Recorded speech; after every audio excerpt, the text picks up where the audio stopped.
భయం నుండి విడుదల, విశ్వాసంతో విజయం. పరిచయం. ప్రియమైన వారలారా, ఈనాడు ప్రపంచాన్ని పట్టిపీడిస్తున్న అతిపెద్ద వ్యాధి భయం. నాజీ కాలంలో హిట్లర్ మంత్రి అన్నట్లుగా ఒక అబద్ధాన్ని పదేపదే వినడం ద్వారా అది నిజమని నమ్మి మనుషులు భయం అనే చీకటి గదిలో బందీలవుతున్నారు. తప్పుడు సమాచారం, గతకాలపు గాయాలు, రేపటి గురించిన ఆందోళన మనల్ని నిస్సహాయులుగా మారుస్తున్నాయి. కాని ఈరోజు దేవుని వాక్యం మనకొక శుభవార్తను అందిస్తోంది. ఇక మీదట భయం లేదు. 1. భయమంటే ఏమిటి? అది ఎక్కడ నుండి వస్తుంది? భయమనేది ప్రమాదానికి ప్రతిస్పందనగా మనలో కలిగే ఒక సహజమైన స్థితి. అయితే మనల్ని కృంగదీసే పిరికితనం దేవుని నుండి కలిగింది కాదు. వాక్యం సెలవిస్తోంది, దేవుడు మనకు శక్తియు, ప్రేమయు, ఇంద్రియ నిగ్రహమునుగల ఆత్మనే ఇచ్చెనుగాని పిరికితనముగల ఆత్మను ఇయ్యలేదు. 2 తిమోతి 1:7. మన భయాలకు కారణం ఆర్థిక ఇబ్బందులు కావచ్చు, అనారోగ్యం కావచ్చు, లేదా ఇతరులు ఏమనుకుంటారో అన్న లోకపు ఆందోళన కావచ్చు. కాని వీటన్నిటికీ మూలం అపనమ్మకం. 2. భయాన్ని విశ్లేషించండి సత్యాన్ని గ్రహించండి.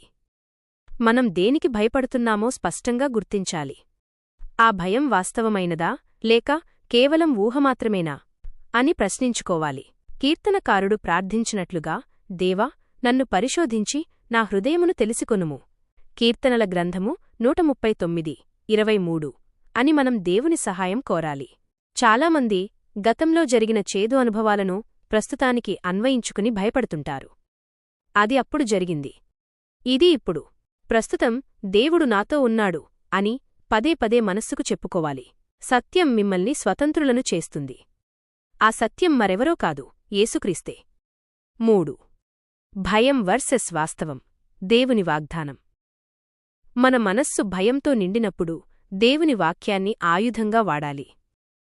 మరణ భయం ఉన్నప్పుడు మన ఆయుష్కాలము దేవుని చేతిలో ఉంది.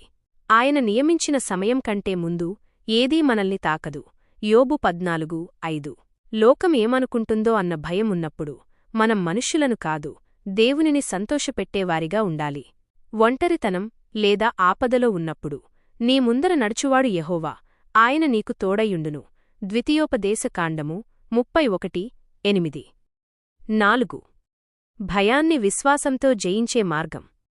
భయం మనల్ని నియంత్రించకూడదు అంటే మన విశ్వాసం పెరగాలి. అది ఎలా సాధ్యం? 1. ప్రార్థన. ప్రతి ఆందోళనను దేవుని పాదాల చెంత పెట్టండి. 2. వాక్యం. దివారాత్రము దేవుని వాక్యాన్ని ధ్యానించండి. అది మీ హృదయానికి కవచంలా మారుతుంది. 3. సహవాసం. ఒంటరిగా ఉండకండి. తోటి విశ్వాసులతో మీ భయాలను పంచుకోండి. ఒకరికొరకు ఒకరు ప్రార్థించుకోండి. గుర్తుంచుకోండి, పరిపూర్ణమైన ప్రేమ భయాన్ని వెళ్లగొడుతుంది. దేవుడు మిమ్మల్ని శాశ్వతమైన ప్రేమతో ప్రేమిస్తున్నాడు. ఆయన ప్రేమలో మీకు భద్రత ఉంది. ముగింపు. నేటి నుండి మీ భయాలవైపు చూస్తూ భయపడటం ఆపి మీకున్న దేవునివైపు చూడటం ప్రారంభించండి. యెహోవా నాకు వెలుగును రక్షణయునయ్యున్నాడు, నేను ఎవరికి భయపడుదును. కీర్తనల గ్రంథము 27:1 అని ధైర్యంగా ప్రకటించండి. మీరు ఎదుర్కొంటున్న ప్రతికూల పరిస్థితుల్లో దేవుడు మీకు తప్పించుకునే మార్గాన్ని చూపిస్తాడు.